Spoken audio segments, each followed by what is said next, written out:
जय हिंद। आज जानेंगे विद्युत आवेश के बारे में कि विद्युत आवेश क्या होता है और इसके कितने प्रकार होते हैं। ठीक, जैसे कहा जाता है कि विद्युत आवेश क्या होता है, किसी भी पदार्थ का भौतिक गुण है जिसके कारण उस पदार्थ में विद्युतीय और चुंबकीय प्रभाव उत्पन्न होता है। यदि आवेश नहीं रहेगा तो विद्युतीय और चुंबकीय प्रभाव उत्पन्न नहीं होंगे। जैसे हम लोग के पंखे हैं, पंखों में क्या करते हैं कि जैसे ही विद्युत सप्लाई इसको देते हैं तो क्या होता है कि उसमें चुंबकीय प्रभाव उत्पन्न होता है और पंखा चलने लगता है। हम लोगों का टीवी हुआ, टीवी को जैसे ही विद्युत सप्लाई देते हैं उसमें विद्युतीय गुण उत्पन्न होता है, टीवी चलने लगती है। मोबाइल है, मोबाइल को जैसे ही विद्युत देते हैं उसमें विद्युतीय गुण उत्पन्न होता है तो मोबाइल चार्ज होता है। ठीक इसी प्रकार अन्य प्रकार के भी हम लोग के उपकरणों हैं जिनको विद्युतीय सप्लाई देते हैं तो विद्युतीय गुण उत्पन्न होता है, तब वह कार्य करने लगता है। जैसे क्या होता है कि कोई व्यक्ति ऐसे नॉर्मल अवस्था में रहता है, लेकिन जैसे ही किसी से लड़ाई हो जाए या झगड़ा हो जाए तो उसके अंदर आक्रोश आ जाता है और वह क्या होता है बहुत जोर से बोलने लगता है, तो हम तो कहते हैं कि इसमें आवेश आ गया है। ठीक, अब इसकी एक और परिभाषा है कि किसी भी परमाणु में इलेक्ट्रॉन की अधिकता या कमी ये क्या कहलाता है, आवेश कहलाता है। जैसे मान लीजिए ये मार्कर है, ठीक, अगर इसको हम ऐसे टच कर रहे हैं तो हमें कुछ आभास नहीं होगा, लेकिन इसको क्या करेंगे, लेके चले जाएं धूप में रख दे और उसके बाद लाएं और इसको हम क्या करें, टच करें। जब टच करेंगे तो हमें क्या होगा, गर्मी का महसूस होगा, हीट का महसूस होगा, क्योंकि इसके अंदर सूर्य के कारण क्या होता है, इलेक्ट्रॉनों की अधिकता हो जाती है। या इस मार्कर को हम क्या करें, ले जाकर फ्रिज में रख दें और कुछ समय बाद जब निकालेंगे तो क्या होता है कि बहुत ज्यादा ठंडा हो गया होगा। जब इसको टच करेंगे तो भी आभास होगा कि हाँ यार बहुत ठंडा हो गया है, यानी इसमें क्या हुआ है, आवेश आ गया है। यानी इसमें इलेक्ट्रॉनों की अधिकता कर दें या इलेक्ट्रॉनों की कमी कर दें तो उसी को क्या कहा जाता है, आवेश होता है। और एक बात यहाँ से क्लियर होती है कि जो परमाणु होता है वह विद्युतीय क्या होता है, उदासीन होता है। हम अगली वीडियो में डिटेल से जानेंगे कि परमाणु क्या होता है और इलेक्ट्रॉन क्या होता है। ठीक, आइए सूत्र देखते हैं। कहा जाता है कि Q बराबर Ne होता है। जो Q होता है उसे क्या कहते हैं, आवेश कहते हैं। N बराबर जो होता है इलेक्ट्रॉनों की संख्या होती है और E जो होता है एक इलेक्ट्रॉन पे जितना आवेश होता है वो है, यानी एक इलेक्ट्रॉन पे जो आवेश होता है -1.6 गुणे 10 के पावर -19 गुलाम होता है। ठीक, यानी इसका एक दूसरा भी परिभाषा होता है और दूसरी परिभाषा के अनुसार एक सूत्र भी बना होता है कि Q बराबर I इंटू टी, यानी जो पंखा था अगर उसको हम ठीक जितनी धारा दें और जितने समय तक धारा दें दोनों का गुणनफल कर देंगे तो उससे भी पता चल जाएगा कि उस पंखे में कितना आवेश था। कहते हैं एक गुलाम में इलेक्ट्रॉनों की जो संख्या होती है 6.25 गुणे 10 के पावर 18 इलेक्ट्रॉन होता है। ठीक, अब जानते हैं कि आवेश का मात्रक क्या होता है। तो आवेश का मात्रक जो होता है गुलाम होता है,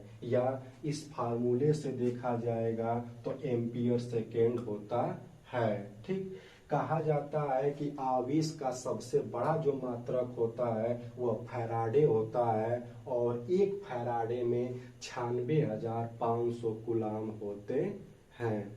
ठीक, अब आइए जानते हैं आवेश के प्रकार के बारे में।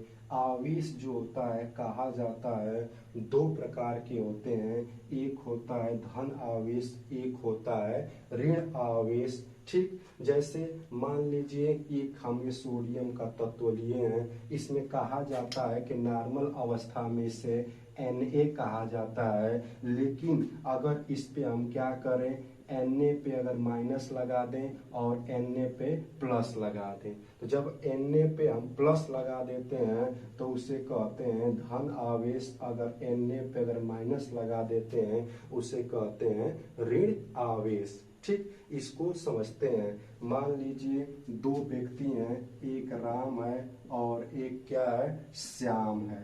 ठीक, ये श्याम क्या करता है, राम से 100 रुपये उधार ले लेता है। यानी ये जो है श्याम जो राम से 100 रुपये उधार ले लेता है, यानी श्याम क्या हो जाता है, ऋणी हो जाता है। ठीक, लेकिन यहाँ पे जो राम है वो पैसा दिया हुआ है, इसलिए वह क्या होता है, धनी होता है। ठीक, लेकिन श्याम जो है पहले उसके पास पैसा नहीं रहा होगा, जब वह 100 रुपया लिया है तो उसके पास 100 रुपये की क्या हो गई, वृद्धि हो गई। लेकिन जो राम है वह 100 रुपये क्या किया, अपने में से दिया है, इसलिए इसके पास 100 रुपये की क्या हो जाती है, कमी हो जाती है। यानी कहा जाता है कि ऐसे पदार्थ जिसमें इलेक्ट्रॉनों की अगर अधिकता होती है, ठीक, और वो क्या करते हैं, आवेशों को या इलेक्ट्रॉनों को ग्रहण करते हैं, तो उसे कहा जाता है ऋण आवेश। या ऐसे पदार्थ जिसमें इलेक्ट्रॉनों की कमी होती है, वो इलेक्ट्रॉनों को त्यागते हैं, उन्हें कहा जाता है धन आवेश। ठीक, चलिए इसको हम समझते हैं। अपने विद्यालयों में जब हम छोटे थे तो क्या करते थे कि इस कलम या पेन को क्या करते थे, इसे बाल में इसको खूब रगड़ते थे।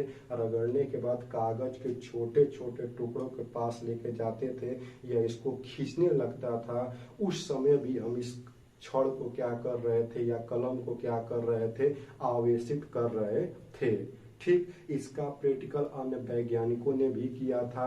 उन्होंने क्या किया कि एबोनाइट की छड़ लिए और बिल्ली के खाल में, बिल्ली को पहले मारेंगे और उसका खाल निकाल के, और बिल्ली के खाल में जब रगड़ते थे तो क्या होता था कि ये जो छड़ थी यह ऋण आवेशित हो जाती थी, यानी इससे इलेक्ट्रॉन अपने में खींचती थी, और जो खाल थी वह धन आवेशित हो जाती थी, वो इलेक्ट्रॉन देती थी। उसी प्रकार कांच की छड़ को किसी रेशम के कपड़े या सिल्क के कपड़े में जब रगड़ते हैं, तो जब कांच के छड़ में रगड़ते हैं तो कांच का जो छड़ होता है वह धनावेशित हो जाता है, यानी वह क्या करता है, सिल्क के कपड़े को इलेक्ट्रॉन देता है, और उस समय जो सिल्क का कपड़ा वो इलेक्ट्रॉन ग्रहण करता है। ठीक, अगर ऐसे ही दो कांच की छड़े ले लें और उसको सिल्क से रगड़ेंगे, तो जब दोनों कांच की छड़े पास पास लाएंगे तो एक दूसरे को प्रतिकर्षित करने लगेंगे।